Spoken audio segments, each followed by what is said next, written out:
went back up 183%, and deaths from mass shootings went up 239%. But even as we change the Secret Service and act to ban weapons of war like the AR-15, we still will have fallen short of our duty if we fail to denounce every instance of politically motivated violence in whatever form it takes. Republicans and Democrats, again, have come together to denounce this assassination attempt, just as we did the violent attempts on the lives of our colleagues, Representative Stephen Scalise and Representative Gabby Giffords, and on Paul Pelosi, the husband of Speaker Nancy Pelosi, who was attacked and brutalized in his home. And in the immediate aftermath of the January 6th mass violence waged against Congress and the Vice President and the constitutional transfer of power, Democrats and Republicans alike, including Senator McConnell, Chairman Comer, and other colleagues, all denounced this violent assault on our democracy that wounded approximately 140 officers from the U.S. Capitol Police and the Metropolitan Police Department. And I commend them for acting to denounce that attack, just as Democrats moved swiftly to denounce the attack on Congressman Scalise. Political scientists tell us that authoritarian attacks on democratic institutions begin with political parties refusing to disavow or openly embracing political violence.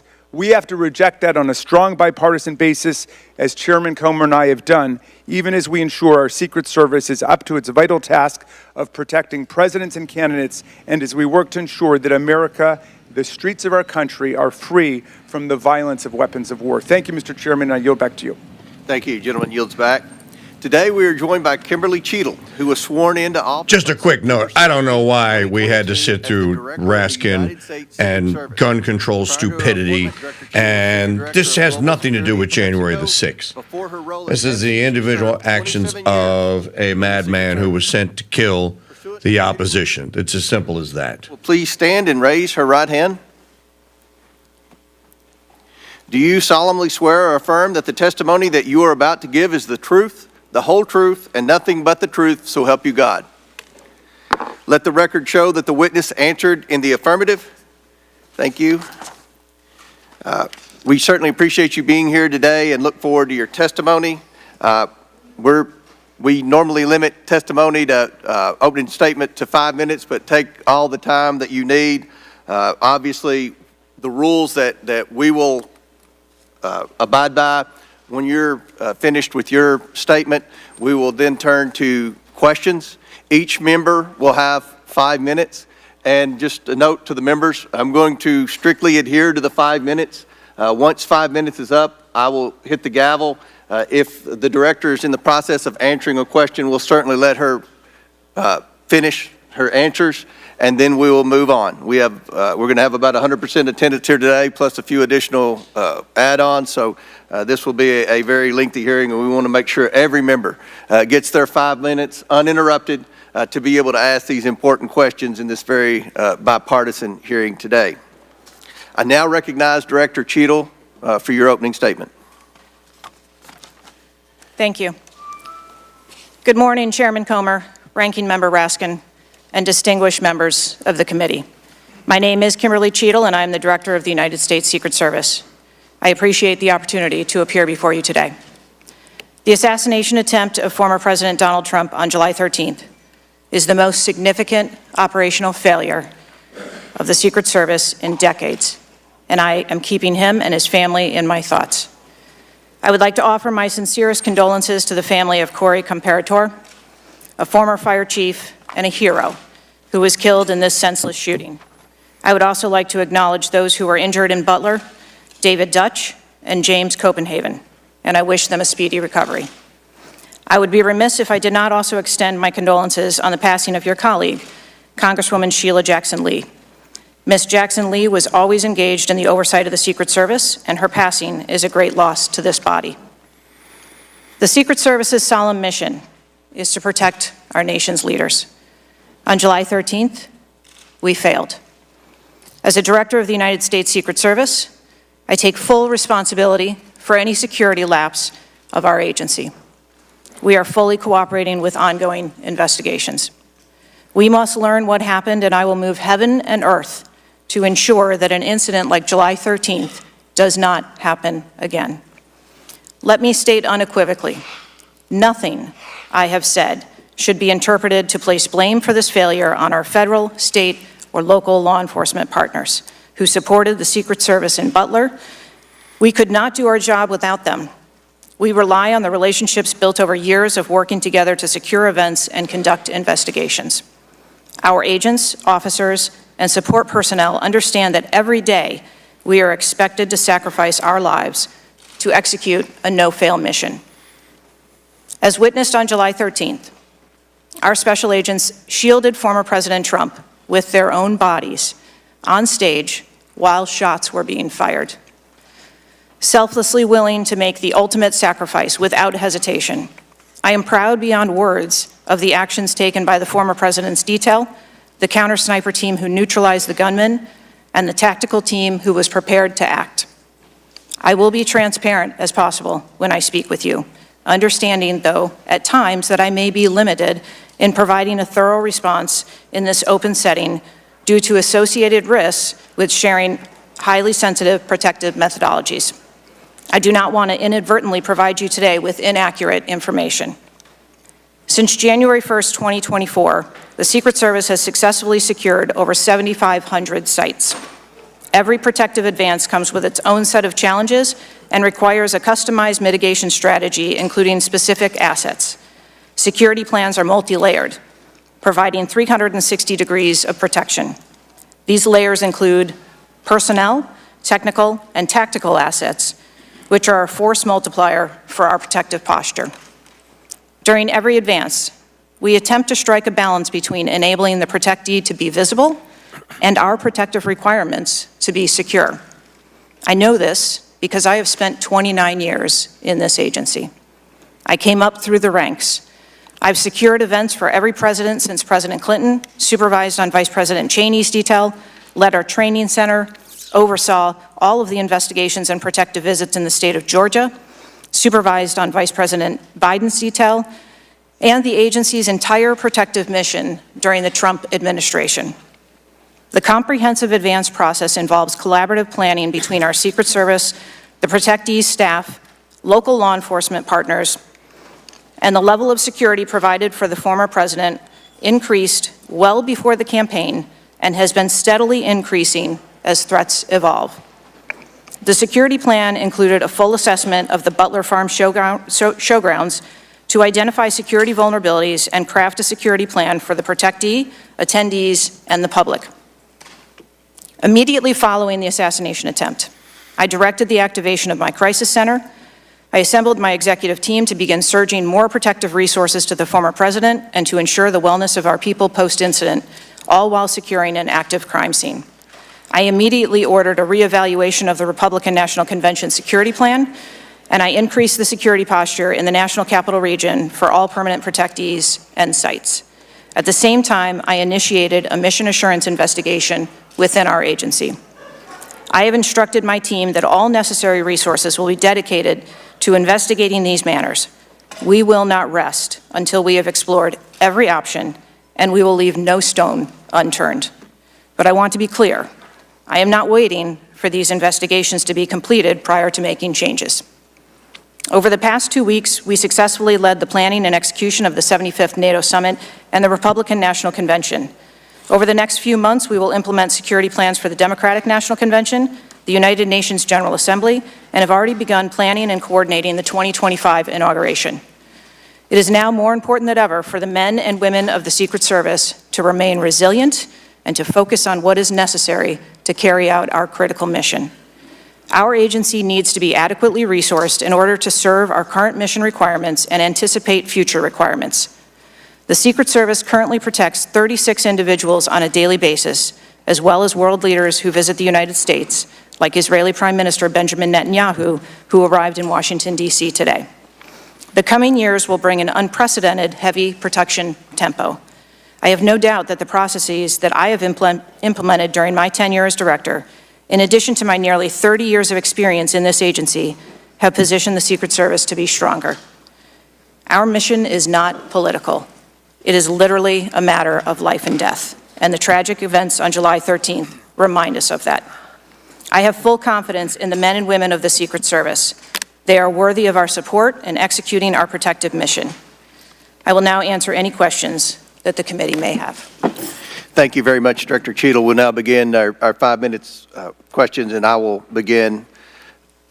Just for the record, the Secret Service has an annual budget of around $3.1 billion, and I believe around 8,000 employees. Is that correct? Yes, sir. Obviously, there were many security failures on the day of the attempted assassination and leading up to that day. Let's start with the building that the shooter used to shoot President Trump from. At any point Saturday, did the Secret Service have an agent on top of that roof? Sir, I'm sure as you can imagine that we are just 9 days out from this incident, and there's still an ongoing investigation. And so I want to make sure that any information that we are providing to you is factual. You can't, okay. Why did the Secret Service not, can you answer why the Secret Service didn't place a single agent on the roof? We are still looking into the advanced process and the decisions that were made. Okay. Wasn't that building within the perimeter that should be secured? Do we agree with that? The building was outside of the perimeter on the day of the visit, but again, that is one of the things that during the investigation we want to take a look at and determine whether or not other decisions should have been made. One of the things that you said, I believe in an interview, that there wasn't an agent on the roof because it was a sloped roof. Is that normal, and do you fear that that immediately creates an opportunity for future would-be assassins to look for a slanted roof? I mean, this is a huge question that every American has. Why wasn't a Secret Service agent on the roof? And there have been reports that agents were supposed to be on the roof, but it was hot that day and they didn't want to be on the roof. Can you answer any of those questions, Director? So I appreciate you asking me that question, Chairman. I should have been more clear in my answer when I spoke about where we placed personnel in that interview. What I can tell you is that there was a plan in place to provide overwatch, and we are still looking into responsibilities and who was going to provide overwatch. But the Secret Service in general, not speaking specifically to this incident, when we are providing overwatch, whether that be through counter snipers or other technology, prefer to have sterile rooftops. Did the Secret Service use any drones for surveillance that day? So again, I'm not going to get into specifics of that day in itself, but there are times during a security plan that the Secret Service does deploy an asset like a drone. There were reports that the shooter used a drone just a few hours before the rally start time. Is that accurate? I have heard those same reports, and again, am waiting for the final report. Do you know, if you can't answer the question, that's your answer. But can you answer this? Do you know, I'm not asking yes or no, but do you know if the shooter used a drone before the shooting? That information has been passed to us from the FBI. How many Secret Service agents were assigned to President Trump on the day of the rally?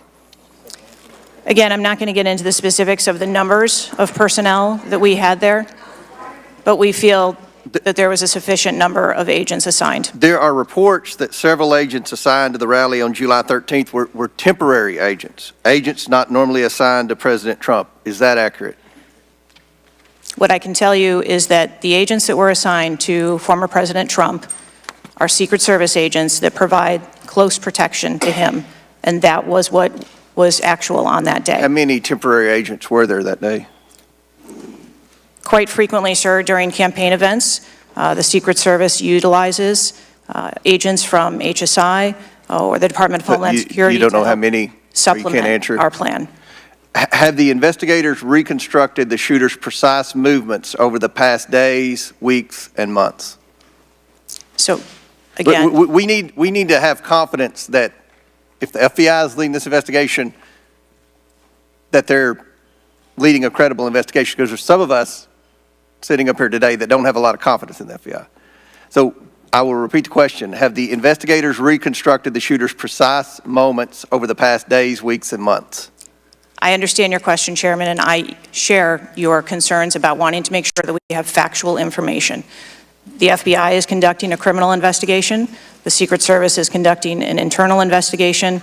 There are a number of OIG investigations, and there is the external investigation that the President Last question for me.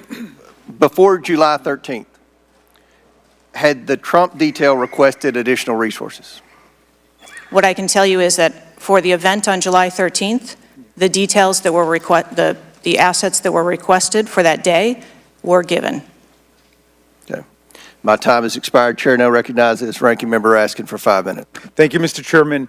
It's been reported that before former President Trump got up on the stage at around 6 p.m. on Saturday, July 13th, that the local police had identified and even photographed a man who was acting suspiciously. And this man, who turned out to be the gunman, had been flagged as a potential threat. Is that accurate? What I can say is that the individual was identified as suspicious. So he was known to be suspicious before former President Trump took the stage. That is the information I have received.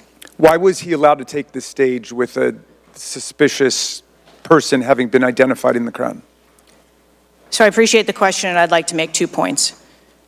If the detail had been passed information that there was a threat, the detail would never have brought the former president out onto stage. That is what we do, and that is who we are. We are charged with protecting all of our protectees. So you distinguish between someone who is suspicious and someone who's threatening, is that right? I do. There are a number of times at protective events where suspicious people are identified, and those individuals have to be investigated and determined what is it that identifies that person as suspicious. So did you deny a request for additional resources that had been made by the Trump campaign?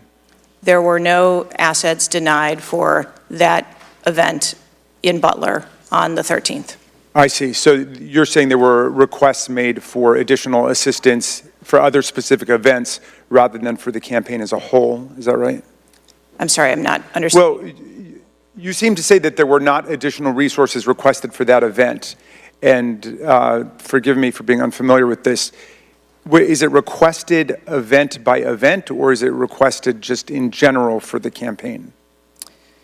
So if I can explain the advance process, when an event or a venue is identified by, in this case, campaign staff, then the campaign staff works together with Secret Service agents who go out and conduct an advance. Generally, that is a 5-day time period where those discussions are had about what the perimeter is going to look like, what the size of the event is, what the venue is, and then from there, there is a request made to mitigate potential risk and threat. And I'm saying that on that day, the requests that were pushed forward were granted. So the Secret Service did not know that the gunman actually had a weapon before President Trump was allowed to get up on the stage? To the best of our knowledge and the facts that we have at this point, that is correct. So can you answer this question, which I think is on the mind of most Americans thinking about this? How can a 20-year-old with his father's AR-15 assault weapon climb onto a roof with a direct 150-yard line of sight to the speaker's podium without the Secret Service or local police stopping him? So again, sir, I will say we are 9 days out from this event, and I would like to know those answers as well, which is why we are going through these investigations to be able to determine that fully. Okay, it's been reported that the shooter was not carrying a driver's license or any form of identification.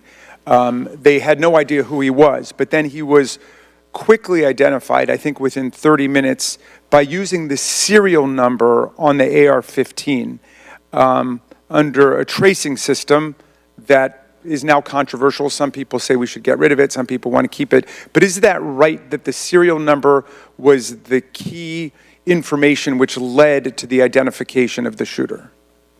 That is my understanding, sir, yes. Okay. If an American citizen were just to stop you and say, Director Cheatle, we support your work to the tune of billions of dollars and thousands of employees, what went wrong? What would you say? Again, knowing that we're 9 days out, I would say, as I have said from the very outset, I accept responsibility for this tragedy. We are going to look into how this happened, and we are going to take corrective action to ensure that it never happens again. Well, I appreciate that. and I hope you will act with vigor and focus and intensity, and it seems you understand the gravity and solemnity of this to the American people.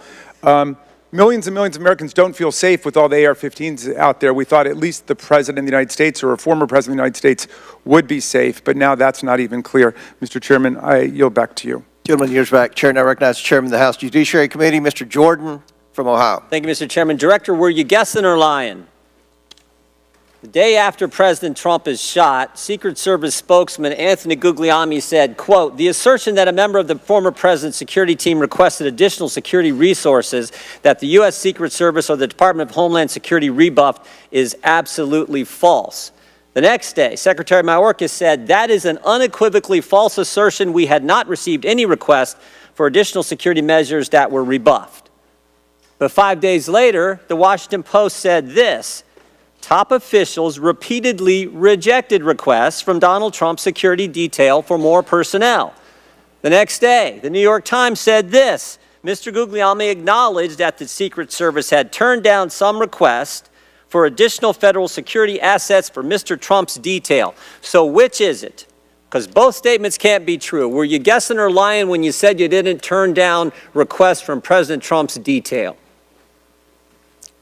Neither, sir, and I appreciate the question. Well, what were you doing? Because those statements don't jive. So what I can tell you is that for the event in Butler, there were no requests that were denied. As far as requests... Well, maybe they got tired of asking. Maybe you turned them down so darn much, they said, not worth asking. How many times did you turn them down ahead of that?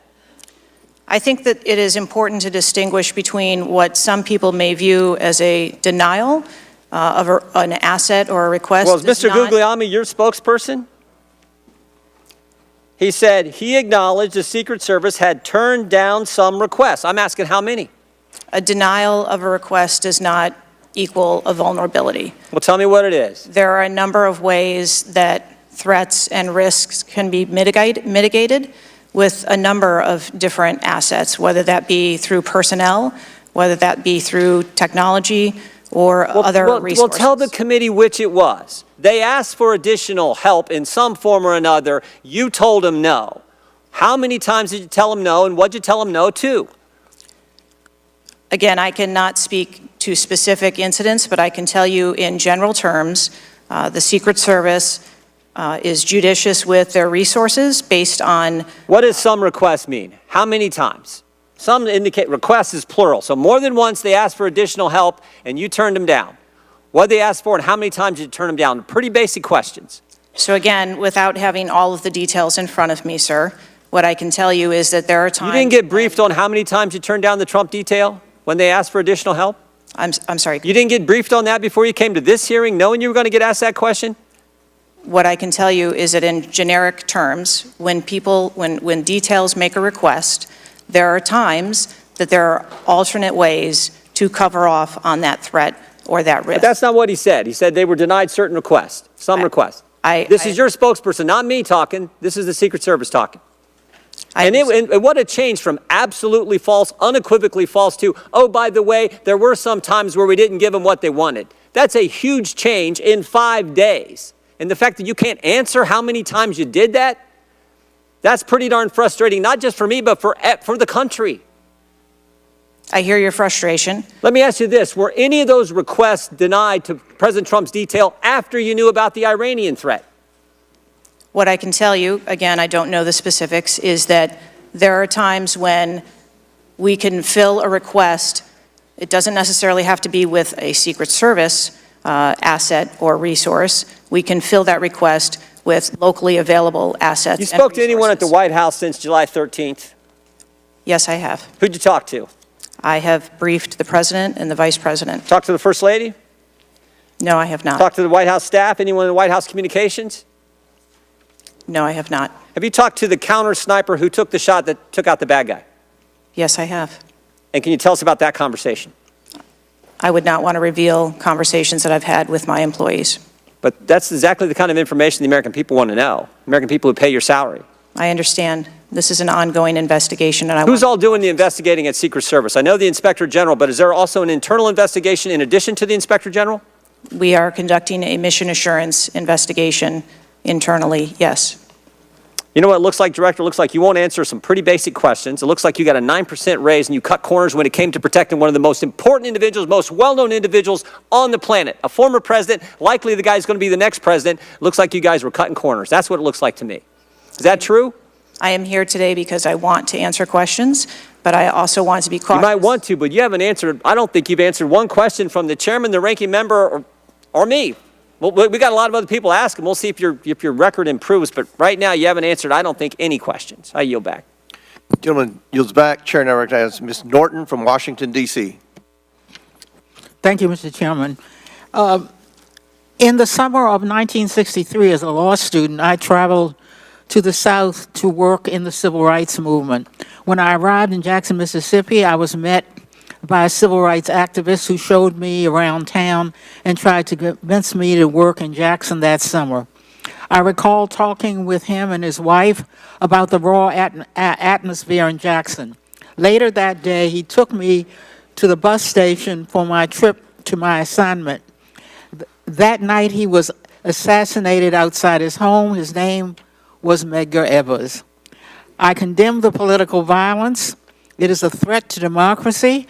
I want to discuss one of the roots of political violence, guns. For years, Republicans, including a member of this committee, have introduced legislation and amendments to repeal or block the District of Columbia gun violence protection laws, including its bans on assault weapons and large capacity magazines. The shooter at the Trump rally used the mass shooter's gun of choice, an assault weapon, specifically an AR-15 style rifle, and presumably a large capacity magazine, which is defined in D.C. as a magazine that can hold more than 10 bullets.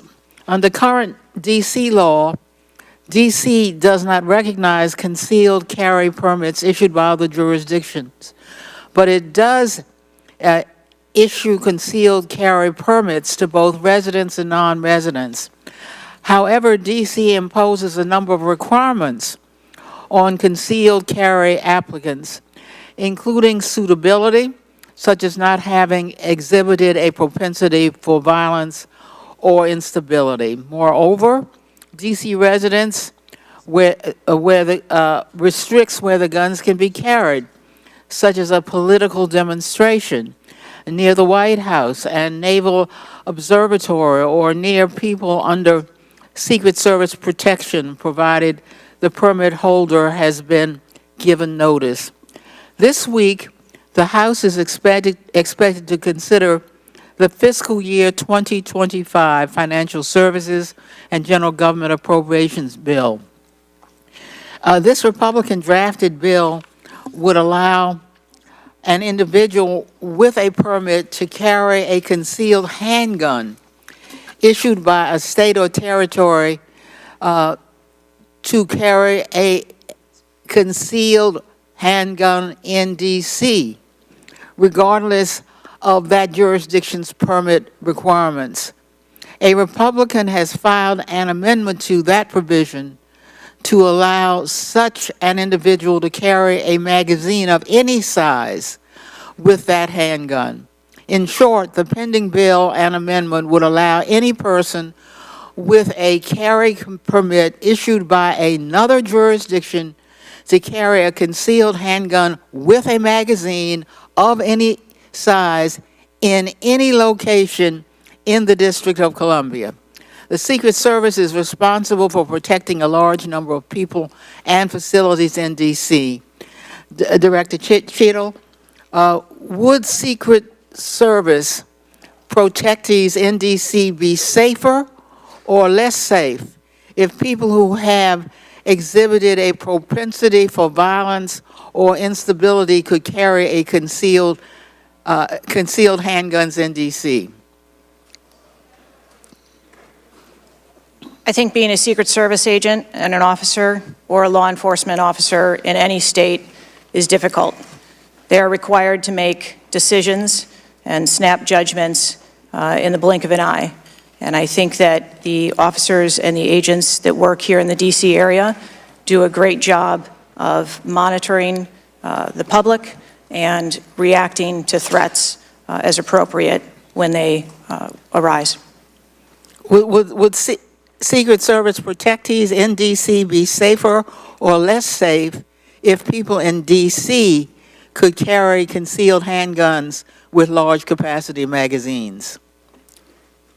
I think, ma'am, that we work in parameters where we travel around North America, and the rules on open carry and concealed carry are different from state to state, and that is part of what the Secret Service takes into account when we develop a security plan.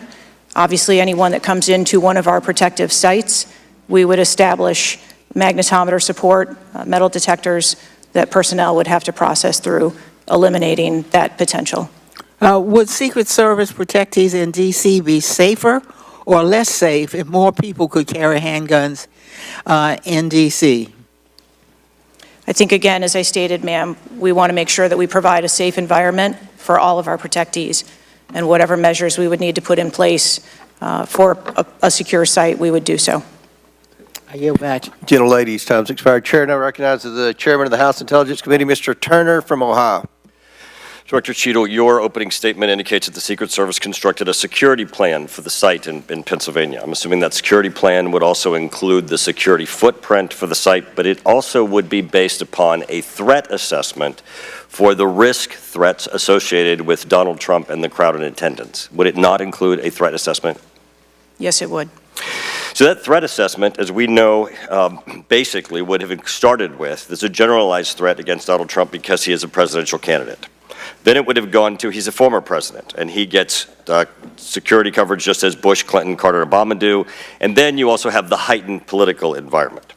Even for those, it's clear that the security footprint, that the threat assessment was insufficient, which permitted then a 20-year-old to actually enter with a weapon and shoot Donald Trump. But I want to ask you about two other aspects of the threat assessment.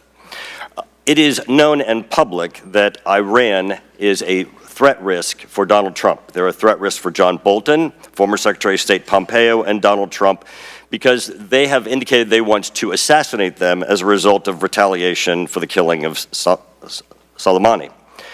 That is both, for Iran, a generalized threat. They're targeting these individuals, but also most recently a specific threat to Donald Trump himself. Now, I want to enter into the record by UC a Department of Justice Public Affairs release, a CNN article, an article from Fox News, and an article from CBS, all of which acknowledge Without objection to order. that this threat exists for Donald Trump from Iran, and that there are specific threats, most recently, that have been acknowledged. Director Cheatle, have you read the intelligence of the generalized threat to Donald Trump by Iran as a result of their desire to retaliate for the killing of Soleimani? I have. Have you read or been briefed about the intelligence of the specific recent threat to Donald Trump from Iran? Yes, I have. Director Wray, when we were getting our briefing, indicated that he thought the threat assessment should have included this threat from Iran. Is it your testimony today that the threat assessment, since you've read this intelligence, was sufficient to protect him from this threat from Iran? My testimony today is that the information that we had at the time was known. Was it sufficient? Director Cheatle, was it sufficient for the Iranian threat that you said you have read the intelligence briefings for? That information was passed to... Well, I'm not asking the bureaucratic issue of who did it get passed around to. Director Cheatle, was it sufficient for the specific and generalized threat to Donald Trump's life from Iran? Yes, I do believe it was. Director Cheatle, is an Iranian assassin more capable than a 20-year-old? Sir, I think we've acknowledged that there was gaps and a failure that day. When I raised this issue with Director Wray, he was incensed. He was shocked that the threat assessment of Iran did not seem to be, as we and I discussed, baked in to your security footprint and your threat assessment. And he went on to say that the generalized threat that he has told the whole country that we are under from a terrorist a potential terrorist threat. He has said we're under the highest threat level since 9/11, that the lights are flashing red. And he has specifically indicated that people have crossed the southern border as a result of the Biden administration's policy, and that there are in our country today terrorists and individuals who are affiliated with terrorist groups and organizations. That would be a heightened threat environment, Director Cheatle, would it not? Yes. In his public statements, he has said he is making these statements because he wants people to take them into consideration in threat assessments, specifically. Now, that would be a threat not just to Donald Trump, but it would also be a threat to the crowd there, wouldn't it? Yes. Are ISIS terrorists and al-Qaeda terrorists and international groups and terrorists more capable than a 20-year-old in pulling off either a mass shooting or an assassination of Donald Trump? Sir, again, there was clearly a breakdown and a failure that day. Have you read the intelligence of the terrorists that are currently in the United States that Director Wray speaks, and those individuals that are here that are affiliated with terrorist groups and organizations that are in the process, as Director Wray said, of representing a significant threat of a terrorist attack occurring in the United States? I have read reports that apply specifically to the Secret Service's mission. Director Cheatle, because Donald Trump is alive, and thank God he is, you look incompetent. If Donald Trump had been killed, you would have looked culpable. There is no aspect of this that indicates that there has been any protection to Donald Trump. The threat was identified before he took the stage, and the shooter was only killed after Donald Trump himself was killed. Not only should you resign, if you refuse to do so, President Biden needs to fire you, because his life, Donald Trump's life, and all the other people which you protect are at risk because you have no concept of the aspect that the security footprint needs to be correlated to the threat. I yield back. Chair now recognizes Mr. Lynch from Massachusetts. Thank you, Mr. Chairman. Director Cheatle, there were multiple security failures at the former president's rally in Butler, Pennsylvania. First of all, there was a failure to isolate the podium from exposure to direct fire. Do we know who made that decision to allow that rooftop to remain as an unprotected area? Do we know who came up with that security plan that omitted that? Sir, I don't have a specific person to identify for you. Okay, well, that's what I'm looking for, so let's move on. There's also a breakdown in security in failure to confront the shooter over an hour before the former president began his remarks, when the shooter was identified as a person of interest. What particularly allowed agents or law enforcement to identify him as a person of interest? So I appreciate the question, and again, I will say that we are 9 days out, and there are a multitude of interviews that are still taking place. Okay, so did he have a rangefinder? There were some reports that the individual had a rangefinder. That would certainly raise my suspicion. Did he have a rangefinder? Yes, he did, but may I explain that at a number of our sites, especially when you're at outdoor venues, a rangefinder is not a prohibited item. It is sometimes an item that is brought in by individuals if you're going to be in the back. Did anybody confront him on that? Anybody ask him questions? What are you doing with the rangefinder? Anybody confront him on his presence where he was in proximity to the president? So again, to my knowledge, I believe that was the process that was taking place, was to locate the individual. Did they confront him? Did they go up to him? Did they talk to him? I do not have those details at this time. Those are important details. There was also a failure to communicate between law enforcement to act quickly upon information provided by either local law enforcement or rally attendees that the suspect was positioned on the roof. There were minutes of delay before any meaningful action was taken, even though he was several hundred feet from the podium, and this was obviously minutes before the shooting. Let me ask you, there was considerable delay in removing the president from the podium after the shooting began. He got shot in the air. It was still over a minute before he was removed from the stage. Meanwhile, this shooter had multiple clips, several clips. He got off 8 shots, and he had the capacity and the ability, if he was not neutralized, to basically mow down that whole Secret Service detachment as well as the president. What, from your own investigation, caused that delay under the circumstances? What I can tell you is that when the agents identified that the shooting was taking place, in under 3 seconds, they threw themselves on top of the president. Oh, I understand that. There was heroism there. No question about it. No question about it. But protocol would indicate, and these are, the opinions of various former Secret Service agents, people who have done this work in the past, that over a minute of exposure on that podium with a shooter with a high-capacity weapon who had already wounded the president and could have got off, we don't know how many more rounds, and yet the president remained exposed, even though he was joined in that exposure by the Secret Service in their heroic acts. It just, I don't know if there's a good explanation for that. Our personnel created a body bunker on top of the president. I get that. Shielding him. Yeah, this was an AR-15 style weapon that would have made pretty quick work if he was determined and able to do so. This is not the first investigation that we've had of the Secret Service during my time here on this committee, and the last one we had, our previous investigation determined that the Secret Service was experiencing a staffing crisis that poses perhaps the greatest threat to the agency, and that's a quote. Is that staffing crisis still in place? Is that still something that you deal with on a daily basis?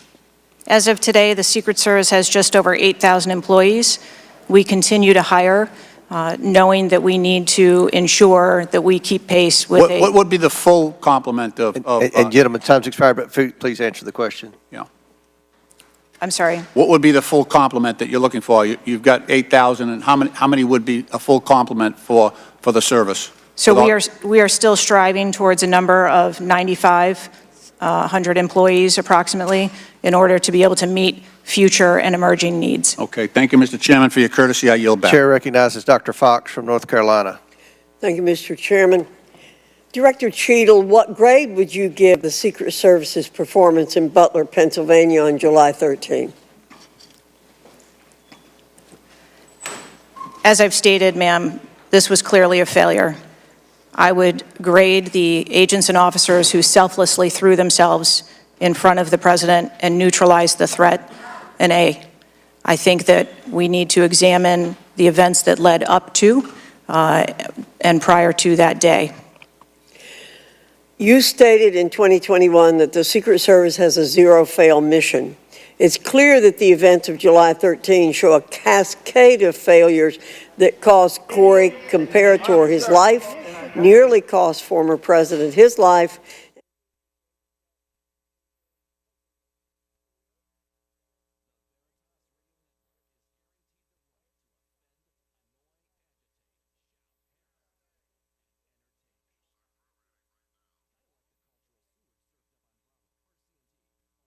"24 hours a day, except Sundays." When the truth gets you angry and you throw your smartphone, remember, no one is forcing you to listen to the truth on the Veritas Radio Network. You can't handle the truth. You're doing that of your own free will. That's what makes this country great.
performance.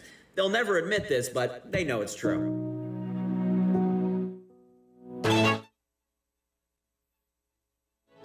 This is Parrot Talk. Brought to you by Restoring the Faith Media. RestoringTheFaith.com. Today's news affect your campaign moving forward? Well, I think everything affects my campaign. I can't tell you how, and I try not to make predictions because I try not to do spin. But I think, as any of you can see, that we're living in a very, very dynamic situation now. It's unprecedented in American history. In fact, the closest thing to this, when I look back on American history, is the 1968 primaries where my father participated and was killed. And ironically, the convention, the Democratic convention this year is being held once again in Chicago. And in 1968, the Democratic Party tried to fix that convention with Mayor Daley basically anointing Hubert Humphrey, who was the DNC's choice, and there was chaos that erupted, and it destroyed the Democratic Party for a decade. So I think we have a lot to learn from that history. As I think Mark Twain said, that history doesn't repeat itself when it rhymes, and it's really rhyming right now. Good morning, this is Mike Parrott. I'm the host of Parrot Talk here on the Crusade Radio Network. This is live talk radio the way it should be. We are always on air, always online, always happy to be with you. It is Monday, the 22nd day of the 7th month of the year of our Lord 2024. Parrot Talk broadcasts from the heart of America every day at 10 a.m. Central Standard Time. So glad that you could tune in. You can email me at restoringthefaithmedia@gmail.com. As many of you have already heard, fake Catholic usurper-in-chief Joe Biden is apparently not running for president anymore. The reason why is because some guy named Steve tweeted a letter. He wrote it and he tweeted it. And he attached, he affixed some kind of digital signature with Biden's name underlined. Nothing crazy about it other than Dr. Jill Biden, quote tweeting it with a heart emoji. Something fishy is going on here in the United States of America. Just a typical day in the good old USSA. Now people are saying that Kamala Harris is going to be the next person. We'll get to her in a minute. Here's what happened overnight last night. At the end of the night, they wiped Biden's schedule. Okay? Clean. Well, the staff wasn't totally blindsided, Jesse. They had a 1-minute heads up. We are told that President Biden convened a group of senior staff from the White House and the campaign, and they were told at 1:45 that he was changing his mind, going to drop out.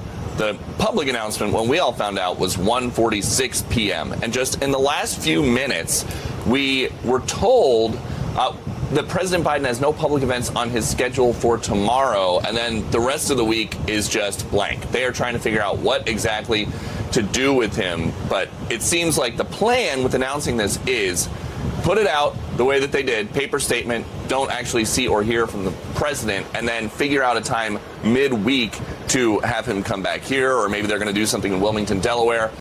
We don't know. You don't get to know, citizen. You don't get to know, consumer. What's going on with your fake Catholic usurper-in-chief? The Nikki Haley Voters PAC announced support for Kamala Harris at 6:45 p.m. Eastern last night. This is according to Newsweek. Nikki Haley PAC announced support for Kamala Harris within hours of the announcement. Here's Barack Hussein Obama. Tweeted, Joe Biden has been one of America's most consequential presidents, as well as a dear friend and partner to me. Today, we've also been reminded again that he's a patriot of the highest order. He links to a full statement. I'm not going to bother you with reading it. Incidentally, Rod Blagojevich, remember Blago? Governor Blago, he went to jail. He was the mayor of Illinois. He tweeted, quote, I've known Obama since 1995. We both come out of Chicago politics. I know how it works. He's behind the campaign to dump 15 million Dem primary voters and replace Biden with his choice. Classic Chicago Democrat machine politics. Selection over election. The bosses over the people. This goes back to what RFK Jr. was talking about with Mayor Daley.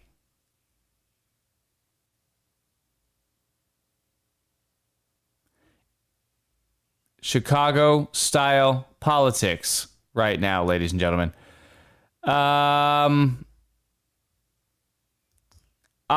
Okay, let's go to Kamala Harris.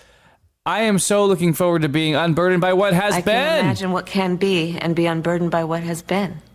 You know? What can be unburdened by what has been. What can be unburdened by what has been. What can be unburdened by what has been. I won't make you do 4 minutes of this. Or 10. Or 20. By what has been. What we can see, what we believe can be unburdened by what has been. What can be unburdened by what. Okay. Remember Tulsi Gabbard? She ran for president in the same year that Biden and Kamala ran. This is the clip that ended Kamala's first presidential campaign. Tulsi buried her in the ground. I want to bring the conversation back to the broken criminal justice system that is disproportionately negatively impacting black and brown people all across this country today. Now, Senator Harris says she's proud of her record as a prosecutor and that she'll be a prosecutor president, but I'm deeply concerned about this record. There are too many examples to cite, but she put over 1,500 people in jail for marijuana violations and then laughed about it when she was asked if she ever smoked marijuana. She blocked evidence. She blocked evidence that would have freed an innocent man from death row until the courts forced her to do so. She kept people in prison beyond their sentences to use them as cheap labor for the state of California. And she fought to keep cash bail system in place that impacts poor people in the worst kind of way. Kamala Harris is a despicable creature. She slept her way to the top. She is an unmitigated disaster and frankly a disgusting whore. Kamala Harris, heels up Harris as I sometimes call her, Kamala Harris as I've seen others call her, heels up Harris has only ever lived for herself. She is not a mother. She has never borne a child in her womb. We don't know if she's infertile or not, and I'm not picking on people who are infertile, but she's made the decision to not be a mother. She has no biological children. She has no investment in the future. This is just something that you have to point out about people. Remember, it was just a few years ago, before the right-wing popular uprising in Europe, it was just a few years ago that most of the leaders in Europe were all barren. None of them had any investment in the future of Europe. And this is a big problem. You know, look, if I ever run for anything, which I probably won't, and I probably can't, but if I ever do, I think part of my stump speech is going to be, hey, listen, I've got 7 main reasons why I care about the future. I've got 7 reasons why I'm invested in the future of these United States. Hannah, David, Thomas, Peter, and just go down the line. These are my reasons. What is your reason, Kamala Harris? What is your reason for caring about the future of these United States? She doesn't. She doesn't. Now, she was not endorsed by fake Catholic conservative Chief Joe Biden in the handwritten deal. Apparently, she is being endorsed, though, not by Barack Hussein Obama, though. Obama claims that the convention is going to produce a really great candidate. Meanwhile, we're just now finding out that Frank Biden is confirming that absolutely health played a role in his brother Frank dropping out. CBS News had a brief conversation with Frank Biden, one of President Biden's 2 younger brothers, and here's what he told us. He said, "I'm incredibly proud of my brother. Selfishly, I will have him back to enjoy whatever time we have left. He is a genuine hero. Country over self. It's sounds corny in our cynical political environment, but he nor I are cynical. The goal remains the same: defeat Trump and continue the work that Joe has done. My hope is that our party rallies around this heroic act. We asked him whether he feels that his brother's overall health and vitality played a major role in this decision, and he says, in my humble opinion, absolutely. So a member of the president's family now confirming that the president's health was indeed a major factor in this decision, and calling his brother a hero for making the decision to pass the torch to Kamala Harris. Whatever time he has left, whatever time we have left, that sounds like the guy's terminally ill. So, Nancy, sorry, can you clarify that the family is saying his health was or was not a factor?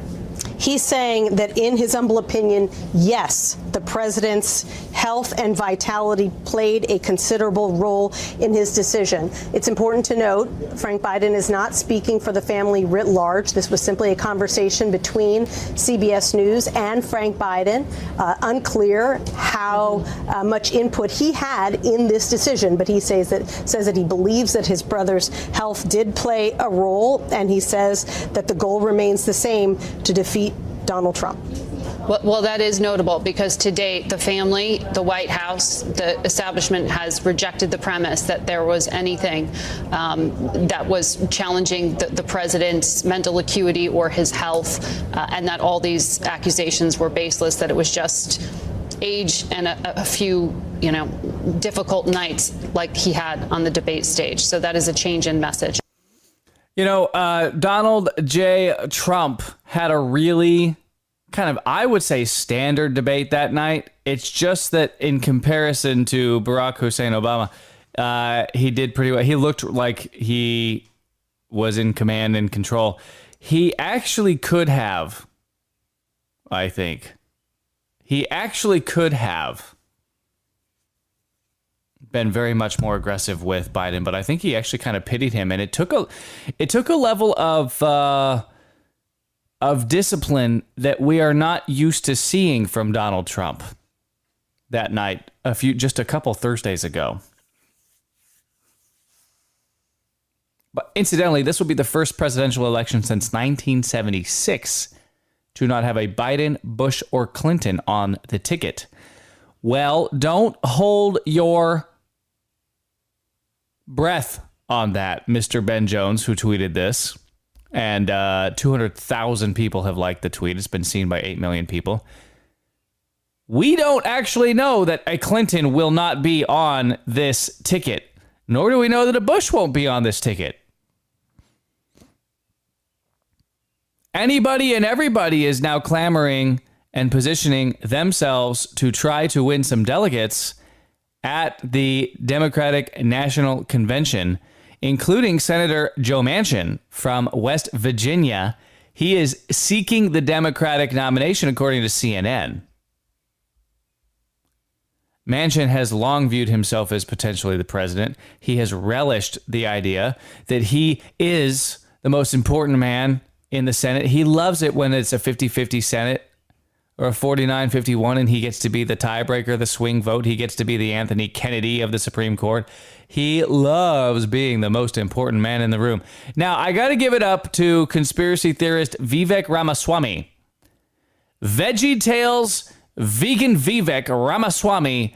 This is the man who actually got it right that Biden is not going to be the nominee, and he said it over and over and over again. There's a myth that President Biden's running for president. I think they just put a brain-dead, hollowed-out husk of a human being in the White House because that's more convenient for them. The risk is a thinking person could change their mind. They don't want somebody who could change their mind. They want Joe Biden. Mark my words, Joe Biden will not be the nominee for the Democratic Party. We know he's not even the president of the United States. He's a puppet for the managerial class. Step up and be honest about who you're actually going to put up so we can have an honest debate. Biden should step aside so we can see whether it's Newsom or Michelle Obama or whoever else. All right, just Mr. tell us the Ramaswamy, truth so we can have an honest debate. The president is healthy and vigorous, fit enough to perform his presidential duties. Fit for duty. Fit for duty. Fit to successfully execute the duties of the presidency. Excuse me, with dealing with everything we have to do with, look, if we finally beat Medicare. That's not the Joe Biden we remember. Remember, in June of 2007, this is the Joe Biden we remember. The guy who's casually making gay references to Barack Hussein Obama, saying Obama got tested for AIDS. I know Barack got tested for AIDS. There's no shame in being tested for AIDS. It's an important thing because the fact of the matter is in the community's engaged in denial. They're engaged in denial. No one wants to talk about it in the community, and we do not have enough leaders in the community and outside the community demanding we face the reality, confront the men in the community, as well as the women, letting them know there are alternatives. Thank you. Hold on. Wait, what? I know Barack got tested for AIDS. There's no shame in being tested for AIDS. Barack got tested for AIDS? Why would Barack Hussein Obama get tested for AIDS? Can somebody explain this to me? It's like the worst kept secret. Everybody knows that he's a freaking homo. Oh, my goodness. Now, the Obamas, speaking of them, did not endorse Kamala Harris. They did not do that. Last night, the message from President Biden and those around him was, quote, all systems go and campaign full speed ahead. Then at around 1:45 p.m., he notified senior team members that he had changed his mind. Let's get to what might have changed his mind, Brett, but also this statement from Barack and Michelle Obama, which does not endorse Kamala Harris. Bill Clinton, Hillary Clinton have come out to endorse her. President Biden endorsed her. But here's what the Obamas say. We will be navigating uncharted waters in the days ahead, but I have extraordinary confidence that the leaders of our party will be able to create a process from which an outstanding nominee emerges. An outstanding process, a process from which an outstanding nominee emerges. This is Barack Hussein Obama basically saying, let the games begin. Let the games begin. Now, it was back in March of this year that they changed the date to the Democratic National Convention. They bumped it by a month. This was back in March. Kind of makes you wonder. Ladies and gentlemen. P.S. Who signed Biden's letter? He obviously didn't sign it. These are digital signatures that are affixed to Word documents, and then you convert it into a PDF, and then you take a screenshot of the PDF, and then you put it on Twitter. When you compare his signature of the last 5 executive orders versus this signature, they don't match. The last 5 executive orders all show a digital signature. They're all exactly the same. The name is not underlined. The handwriting is slightly different. 5 identical executive orders versus this letter that's not on presidential letterhead. It just says Joseph R. Biden at the top. It's not on presidential letterhead. It's just a letter. So here's what we know right now.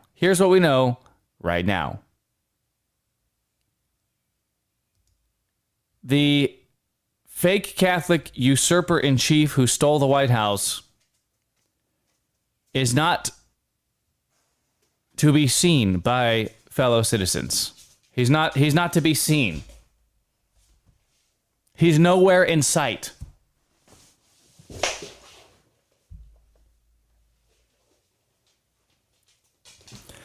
He resigned his reelection campaign. He suspended his reelection campaign. Supposedly he did. Via a Twitter post. Okay? So you're telling me in the United States of America, somebody could take control of your Twitter, post a screenshot of a letter, evacuate you to wherever, say that you have COVID. You're taking some time off because you have COVID. You're in isolation because you have COVID. So they could COVID you, isolate you, post something from your Twitter, and basically take you out. I'm not saying this is a coup, but what kind of country do we live in? And by the way, how has it come to be that practically all of the important news of the day is posted to Twitter? From Trump announcing who his vice president is going to be. He just did so online on Twitter. I choose J.D. Vance. Instead of doing the speech, you're supposed to do the speech. You're supposed to be up on a stage and there's some unknown person behind the curtain and you're like, I'd like to introduce the next vice president of the United States of America. And then he walks out and everyone's like, oh, wow, that's J.D. Vance. And then they shake hands and J.D. Vance gives a speech and Trump steps aside. And then you hear something from Vance and thank you, Mr. President. It's going to be an honor to defeat Joe Biden. We're going to make America great again. We're going to close the border. And I'm blah, blah, blah, blah, blah. And then they shake hands. And then Trump's supposed to take the microphone again. He's supposed to say, it'll be an honor to have this guy on the team. He'll do great things. The greatest things, besides me. But we didn't even get that. No, we got a letter posted to Twitter. Hey, by the way, guys, I chose J.D. Vance. You'll meet him later. Stand by. And now, yesterday at 1:45. Hey, by the way, guys, I'm out of here. I'm moving out of the White House in January, and I don't plan to come back. I don't want to come back. I'm actually moving down the street to a intensive care facility. That's where my people tell me I need to be.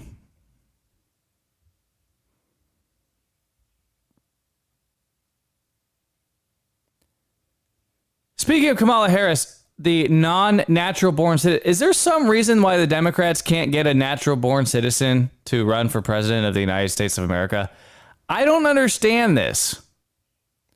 No person except a natural born citizen or a citizen of the United States at the time of the adoption of this Constitution shall be eligible to the office of the president. Well, neither one of her parents were citizens when she was born. They were not citizens of the United States at her birth. She was born to a Jamaican and an Indian. We don't want her. Nobody wants her. And she's ineligible. This should not be a thing. In the second segment, I'm going to tell you why Biden seemed to endorse her and why Hillary Clinton endorsed her. I'm going to save that for the second segment. You're going to have to hang out to hear my thoughts on that. But the question is that this is the woman that we want. This is the woman that right now is poised to win the Democratic nomination. Ukraine is a country in Europe. It exists next to another country called Russia. Russia is a bigger country. Russia is a powerful country. Russia decided to invade a smaller country called Ukraine. So basically that's wrong. Is she talking to like third graders? Is this a lecture that she has prepared for kindergarten? Crazy times we live in. Ladies and gentlemen, we don't want this woman. She's insane. Here's a throwback. Good afternoon. I want to welcome these leaders for coming in to have this very important discussion about some of the most pressing issues of our time. I am Kamala Harris. My pronouns are she and her. I am a woman sitting at the table wearing a blue suit. Okay. I am Kamala Harris. My pronouns are she and her, and I am a woman sitting at the table wearing a blue suit. Good job, Kamala Harris. Thank you for describing yourself in such grave detail.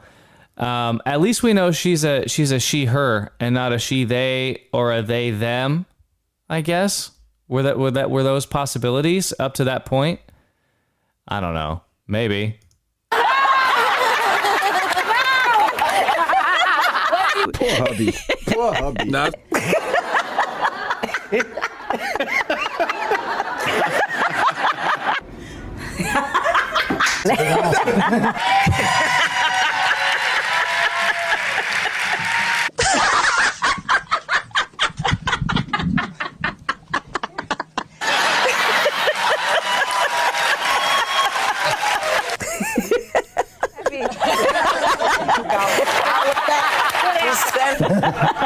He knows how to sell right there. Okay.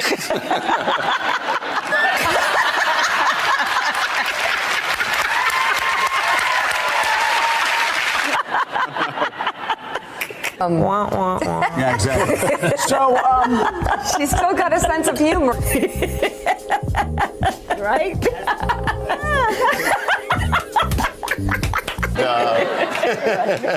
And I think in New Hampshire, you're going to swing left.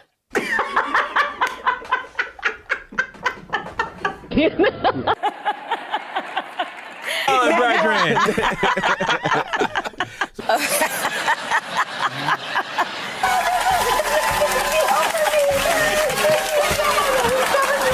okay. So, joining us now from New York. Okay. Now because you'll need some help. Maybe you can have You look fantastic. No, maybe.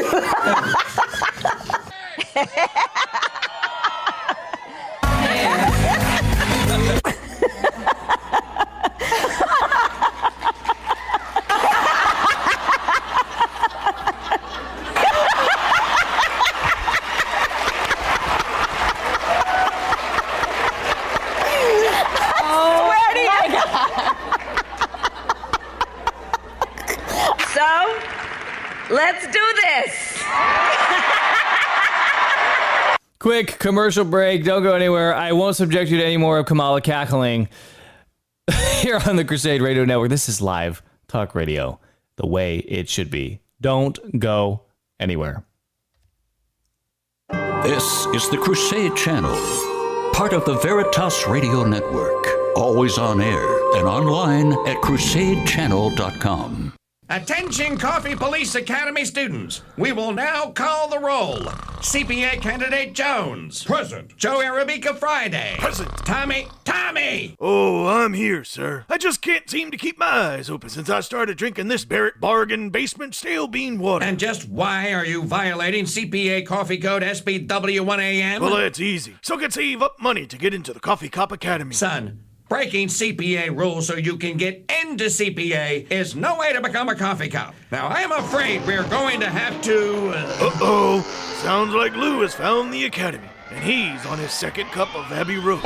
What does he want? He wants to know why the CPA didn't recognize his Rougarou nouns. Rougarou nouns? And I'm the one that rejected his application. Will Lou the Rougarou have his revenge and grind the coffee cop into espresso? Stay tuned to this station for our next episode. And in the meantime, order Abbey Roast coffee at shop.mikechurch.com. Did you know that the rosary began as a tool to give laity a form of common prayer like what was being prayed in monasteries? And monasteries were praying all 150 psalms from the Bible. But most laity couldn't afford a Bible, and most couldn't read, so they began praying the Our Father 150 times a day. Today the rosary is prayed by millions, and each one is a work of art. There is no finer maker of this art than Maggie O'Connell and the Little Bayou Rosary. Find her rosary creations today at shop.mikechurch.com. In the beginning there was beer, and man saw